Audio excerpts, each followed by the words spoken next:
En este espacio de los viernes que le hemos dado en llamar Taller Abierto con Letras, estoy muy contento, muy pero muy honrado de que nos reciba en el Mandela Eloy Garza González. ¿Cómo estás, Eloy? Oye, pues muy emocionado, eres un ícono de la cultura de Nuevo León y creo que en México. ¿Crees? Sí, te voy a decir por qué, mira, por dos cosas. Uno, porque sigue la escuela de Elena Poniatowska. Elena Poniatowska quitaba todo lo reverencial a la cultura, eliminaba toda la parte solemne de la cultura y hacía ver o airar a los hombres de cultura de su época a partir de los 60, 70, en entrevistas que siguen siendo memorables. Es lo mismo que tú haces, es la escuela de quitar la reverencia, la solemnidad a la cultura, incluso a la cultura popular, porque generalmente el hombre de letras en México es muy solemne, es muy formal, es muy adocenado, y eso perjudica la cultura, hace que las masas, que la gente común y corriente nos apartemos de las cosas culturales. Entonces es una manera para hacer clic, para acercar mejor a la gente con la cultura, el ejercicio que tú haces. Muchísimas gracias, Eloy. Pero dije una cosa y también digo otra que es mucho más importante, que has hecho que tu fórmula funcione. Porque muchas veces cuando haces fórmula de acercar a la gente a la cultura no funciona o no opera, y lo tuyo está funcionando a lo largo de muchos años, tanto así de que yo recuerdo que mi primer contacto o el primer conocimiento cuando yo era niño, que no había Facebook, no había Twitter, no había internet, para conocer a poetas de la localidad, la única vía era verte a ti en televisión platicando con ellos, porque ni siquiera acceso a los libros de ellos teníamos. Entonces esa función que tú ejerciste, que sigues operando muy bien, Gerardo, vale la pena que se resalte, porque luego después los desdeñamos, como que menospreciamos al entrevistador, al divulgador de la cultura, y es una figura clave tanto como un novelista o como un escritor o como un ensayista o como un crítico literario, ¿no? Válgame, a ver si no se nota mucho que estoy colorado. Me dejas desarmado. Espero que no lo vas a editar. No, esperemos que lo deje el productor. Oye, Eloy, no te pelees con el productor, nunca te pelees con el productor. Yo tampoco nunca me peleo con el capitán de meseros, porque te friegan, ¿eh?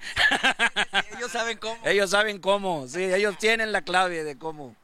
Vamos a platicar con Eloy Garza de literatura, porque es un maravilloso narrador, me encanta, pero también de este libro que tiene una historia muy particular. Si bien a todos nos tomó por sorpresa que ganara este hombre y las medidas tan escandalosas que ha tomado en sus primeros días de gobierno, tú lo veías ya desde antes, desde hace mucho, desde hace 2 años, como una figura interesante que habría que debatir su pensamiento y sus iniciativas locas. A mí me llama mucho la atención que se ve en estas escenas como de collage, que se anda agarrando a trompadas con un luchador de la WWE. Eso es de lo menos que hace. Y luego el roster, ¿verdad? Imagínate a un pues comediante, a un tipo mediático por completo, que llega a ser el hombre más poderoso del mundo. Todavía eso está como en la garganta, ¿no? Como que no se digiere bien, Eloy. Bueno, hay una anécdota muy interesante donde uno de los más importantes cómicos de Estados Unidos cuestiona a Donald Trump si es un simio o es un ser humano. Entonces Donald Trump asiste a su programa con su acta de nacimiento y le demuestra fehacientemente que él es un ser humano, aunque las políticas que ha estado manejando constatan lo contrario, ¿verdad? ¿Cómo es que surge la idea de que es tu primer libro, Eloy? No, ya tengo cuatro libros previos, uno que se llamó La Transición, Memorial del Cambio Político en México, que es cuando se hace lo que yo le llamaba la etapa tardopriista, o sea, el momento en que el PRI viene una decadencia, llega un partido de oposición al poder a través de Fox y después pues se hace un desbarajuste de todo el sistema político y electoral en México y ya estamos en lo que estamos, ¿no?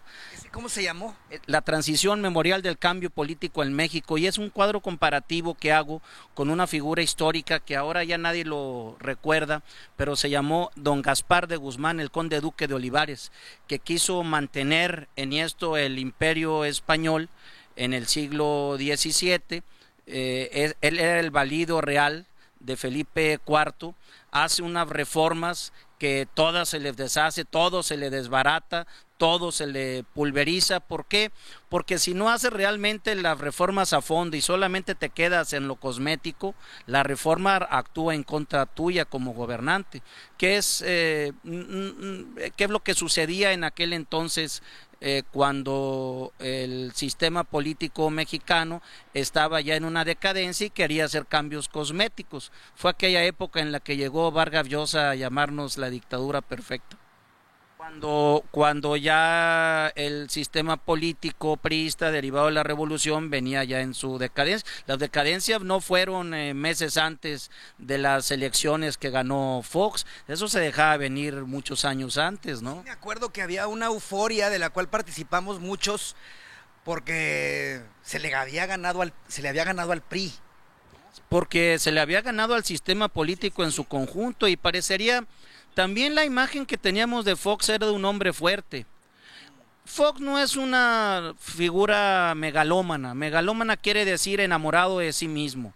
Es en realidad un hombre con pocas luces, un hombre limitado, pero un hombre que nos vendió una idea con muy buen marketing político y que se la compramos y que vimos que no funcionó ya cuando estuvo en el poder.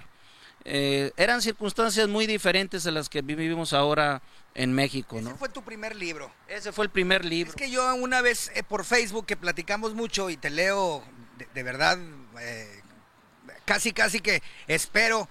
Tú eres de los pocos que le suben el nivel al Facebook. Pues o a lo mejor el Facebook nos baja el nivel a todos, sí, como desde la perspectiva que tú quieras ver. Me pregunté una vez si ibas a publicar uno de estos cuentos, estas narraciones que nos compartes, y dijiste no, yo no voy a escribir un libro de eso, pero sí has escrito entonces de ensayo político. De ensayo, y recuerdo que el primer libro fue una antología de textos licenciosos, o sea, textos eróticos de don Alfonso Reyes, hablando de solemnidades. Si ustedes van a Ciudad Universitaria, se van a topar con que don Alfonso Reyes es un viejito que trae una capa. Yo no sé por qué le pusieron, usaban capa en aquel entonces, pero no era lo ideal para representar a don Alfonso Reyes, el regiomontano universal. Bueno, pues el regiomontano universal era muy cachondo y le gustaban mucho las mujeres y andaba también, ¿cómo le dicen ustedes? ¿De viejero? Andaba de viejero también, y bueno, sé que muchos me acusaron por tocar esta parte no personal de don Alfonso Reyes, porque don Alfonso lo escribió en sus diarios, mismos que están editados para no publicar las cosas más incómodas que significan las partes más divertidas de su... Él se confesó entonces. Él se confesó, pero ya hay muchas anécdotas. Manuel Carballo decía que Manuelita Mota... mucho con él. Que le llevaba la lista a ella también, de las muchachas. Pues así somos de masoquistas aquí las mujeres de Nuevo León, así son ellas. Yo creo que ya no. Esto fue en los años 50, 40, 50. No, ya no, ya. Ahora ya no, ahora ya es al revés. Uno es el que le lleva la lista ahí de los novios a las amantes y a las novias. Entonces, ¿cómo se llamó tu libro ese? El erotismo en Alfonso Reyes. ¿Y está todavía circulando? Don Alfredo Gracia, no circuló porque a nadie le gustó. Más que a don Alfredo Gracia Vicente, que me escribió el prólogo de ese libro que publicó en la Universidad de Nuevo León, y me dijo, oye, está maravilloso, nada más esa parte donde tú dices que en realidad era solamente recuerdos de cuando hablaba de sus proezas eróticas don Alfonso, porque pues ya tenía 3 infartos, le puse yo en mi libro, y era difícil que pudiera tener una vida sexual activa. Entonces no estaba hablando más que memorizándolo, y se ofendió don Alfredo Gracia Vicente y me dijo, eso no debes de andarlo diciendo porque no te consta. Le dije, no, afortunadamente no me consta de él ni de la vida privada de ningún otro hombre, le dije, más que la mía. Y a veces, porque también con la edad ya pierde uno la memoria, a veces intencionalmente. Yo pensé que el vigor no, compadre, no digas eso. No sé, es tu caso, pero te eché tantos elogios que no quiero ahora poner en cuestionamiento otros aspectos de otra café de tu vida. Pues hay que tomar café, así es. Sí, chocolate y mucho ron, el ron levanta la sangre. Vamos a una pausita mínima. Eloy Garza González, el Mandela, el café, este es americano con leche. El ron y las hazañas eróticas de don Alfonso Reyes. Don Alfonso era un traviesillo, un loquillo. Ahorita me sigues platicando de tus otros libros, pero por de ya, el cerebro de Donald Trump. ¿Quién es el presidente magnate? Cuéntame cómo fue que surgió la idea del libro y exactamente de qué se trata este libro que pues sorprende que tú lo hayas escrito pareciera tan rápido, pero no es tan rápido, Eloy. No, llevo ya 2 años de investigación. Desde que se postuló como aspirante presidencial en varios programas de Fox, ya sospeché que iba en serio, que este loco sociópata realmente aspiraba a ser no solamente candidato nominado por el Partido Republicano, sino que se iba a quedar con la presidencia e iba a ser, como fue, el inquilino de la Casa Blanca. Fue una cosa de 2 caras. Por un lado me interesaba analizar esta sociopatía, ahora explico qué significa ser un sociópata, y por otro lado el cerebro universal de la población que propicia que lleguen este tipo de personalidades al cargo más importante del mundo, que es el presidente de Estados Unidos. Es decir, no llegó por sí mismo, fue cobijado por un contexto social que no es el mismo, en este caso el elector norteamericano, en concreto 61.5 millones de personas en Estados Unidos propiciaron que llegara a la Casa Blanca Donald Trump. Entonces, ¿cuál es la constante en estos más de 60 millones de norteamericanos? Que la mayoría son blancos, rezagados, pobres, olvidados. Son como los personajes de William Faulkner. William Faulkner, el gran, uno de los mejores, o cuando no el mejor novelista norteamericano, premio Nobel de Literatura, escribió muchas novelas sobre este hombre blanco, protestante, anglosajón, que no tiene muchas luces, que no tiene mucha cultura, que puede ser considerado de alguna manera alguien vulgar, que no le interesa ningún tipo de manifestación artística, pero que es un ser humano que ha sido olvidado de las campañas políticas y que fue ese segmento de la población que retomó Trump con todos los traumas y todos los prejuicios y todos los defectos de origen que tiene ese segmento de la población. Trump es tan sincero como puede ser sincero un sociópata. ¿Cuáles son las características de un sociópata? Es alguien que manipula a la gente en beneficio propio. 2, es un hombre que cuando tiene poder se convierte en una personalidad altamente peligrosa. ¿Por qué? Porque simplemente responde a sus objetivos personales y no se pone en el lugar de los demás.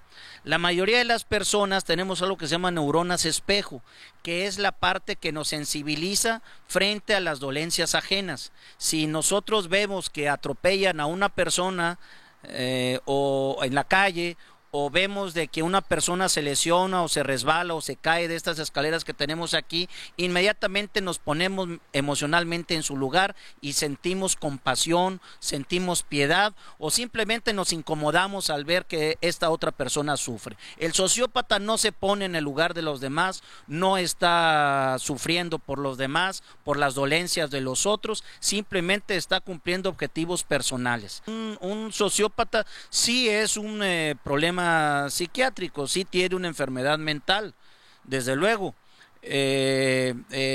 No es una persona equilibrada emocional ni mentalmente, pero sabe muy bien cuáles son los objetivos a cumplir. Dice, no, es que de lo que prometió no va a aterrizar nada ya como presidente. No, el problema es que él va a cumplir sus promesas de campaña. Ahora, he recibido dos tipos de críticas al publicar ya este libro. Lo comencé publicando de manera digital y en las próximas 2 semanas va a salir ya en su versión física, como libro físico. La primera crítica es, oye, ¿qué te importa? ¿Por qué te estás metiendo tú con un país soberano como son los Estados Unidos? ¿Qué tienes tú que estar opinando sobre un gobernante que no es tu gobernante? Y yo a eso le respondo, a ver, imagínense que ustedes viven en su casa y enfrente o al vecino de al lado comienza a levantar barricadas, comienza a levantar trincheras y apunta hacia ti y comienza a gritarle a los demás vecinos que tú eres un drogadicto, que tú eres un violador, que tú eres un desgraciado que está invadiendo su casa y tú te cruzas de brazos y dices, no pasa nada. No me va a ocurrir nada, aunque ponga las barricadas en contra de mi casa y mi familia, aunque levante todas estas acusaciones de que soy un violador y soy un drogadicto y soy un narcotraficante, pero pues yo tengo que cruzarme de brazos porque pues no es mi gobernante, ¿verdad? Entonces, no, de ninguna manera, esto es un problema personal en contra de de un gobierno contra un pueblo que es el pueblo mexicano. Entonces no tenemos por qué, a los tiranos se les critica, se les acusa y se les señala con índice de fuego. Si no lo hacemos y por el contrario volteamos la cabeza hacia otra parte, somos unos cobardes. A mí me gusta mucho una frase de un poeta español que se llama Antonio Gamonedas que dice, la belleza no es lugar para débiles ni para cobardes.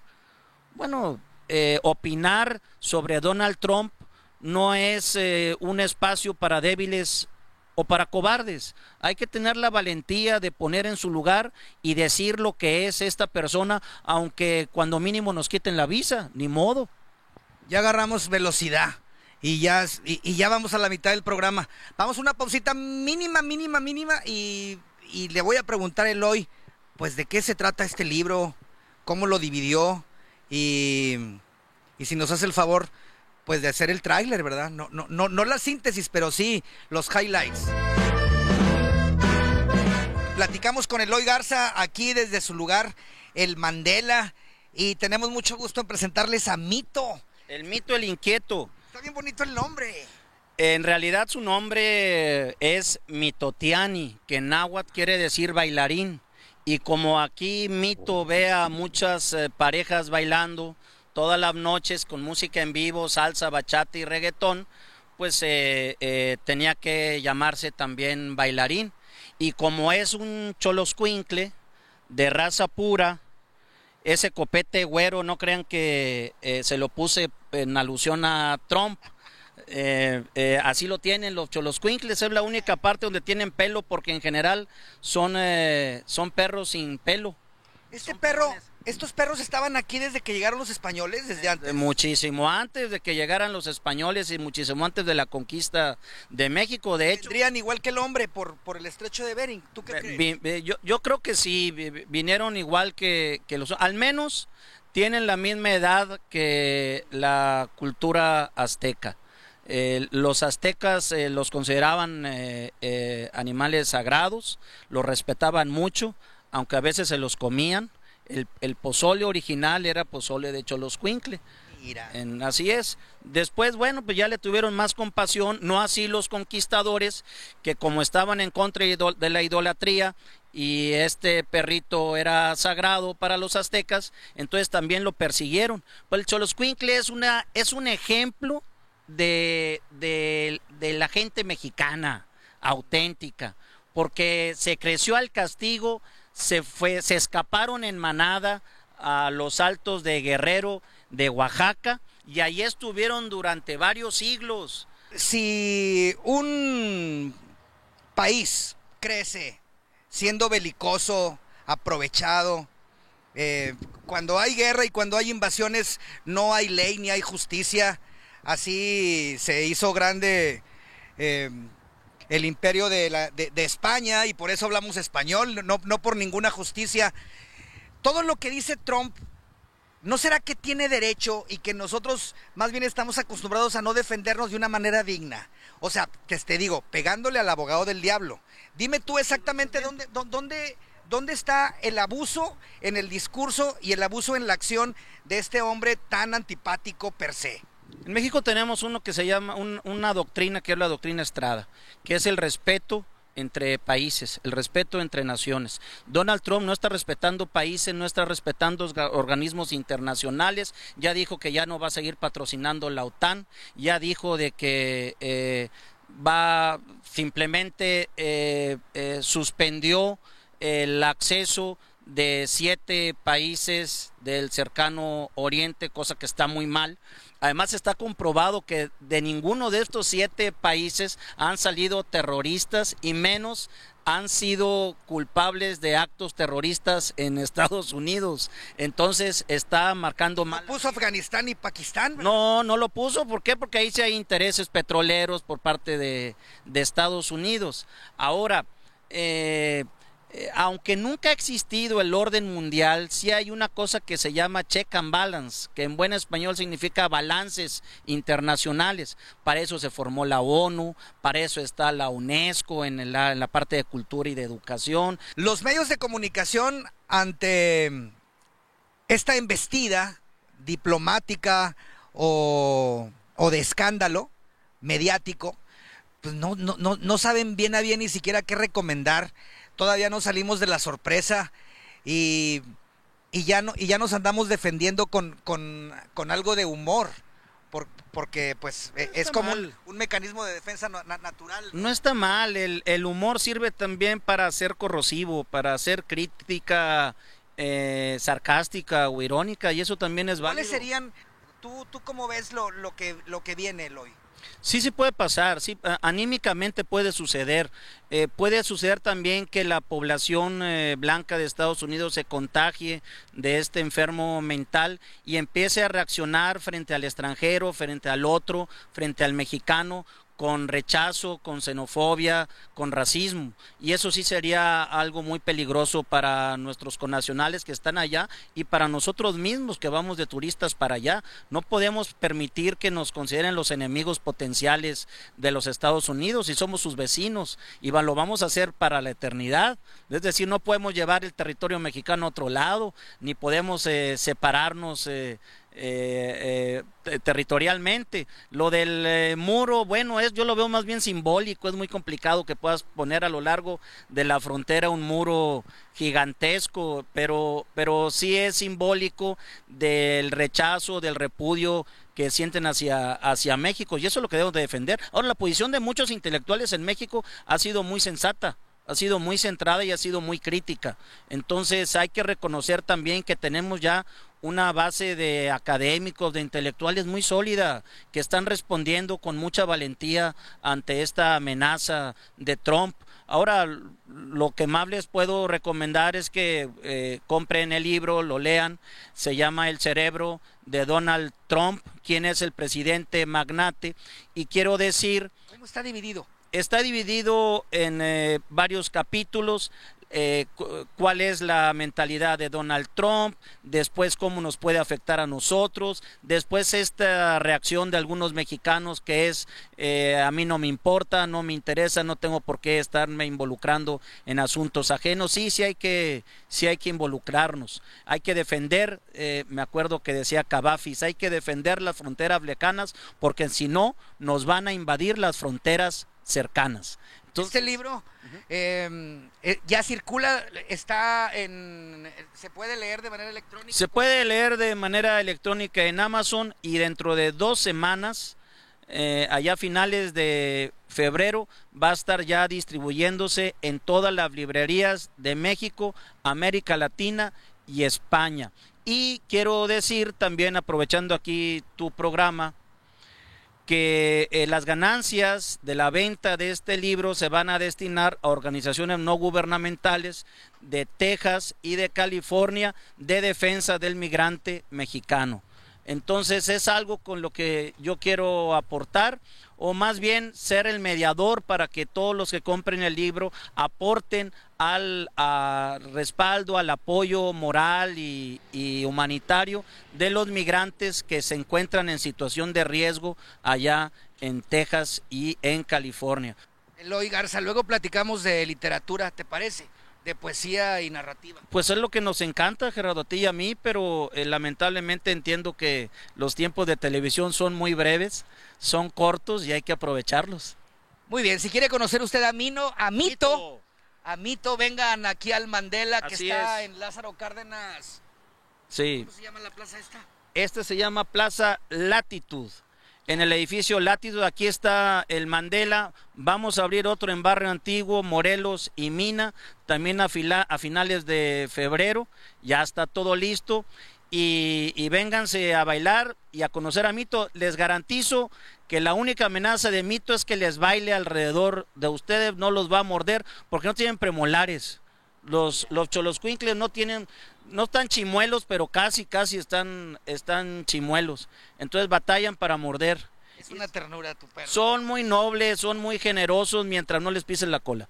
Muy bien, gracias Eloy. A ti, Gerardo, muchas gracias. Adiós.